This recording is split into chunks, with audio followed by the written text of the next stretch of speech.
আসসালামু আলাইকুম। পরে মনা যখন শরীরটা একটু ভালো হলো, ভাবলাম ওকে নিয়ে বাইরে ঘুরে আসি, তাহলে ওর শরীর আরেকটু ভালো হয়ে যাবে। পরে একটা মুরগির দোকানে নিয়ে গেলাম, ওকে বললাম মুরগি পছন্দ কর, কোনটা নিবি।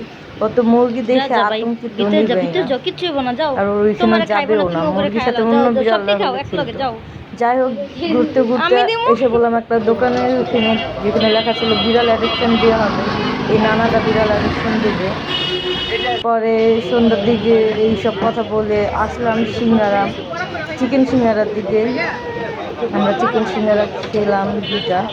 তারপরে গরম গরম ছিল, অনেক গরম ছিল, যে কারণে মনা খেতে পারেনি। মনা কিন্তু আলুও খায়, মনা একদম এভরিথিং সব খায়। পরে কি, পরের দিন সকালে আবার গেলাম বিড়াল নিয়ে আসতে, ওনাকে ফলো করে যেতেছি। এই যে বিড়ালের বাসায় এসে পড়ছি। এই দেখেন কত কিউট কিউট বিড়াল। আমি একটা মেয়ে বিড়াল নিয়ে আসছি, এই যে এই সাদা কালারটা নিয়ে আসছি, আর দেখি এটা হচ্ছে তোমার চোখটা বিড়ালের মা। দেখি। কত কিউট না? যাওয়ার সময় ওনারা কত আবেগী, ওনারা কিভাবে বিড়ালটা দিবে, এইসব পালবে নাকি, আমি তো অনেক বুঝাই।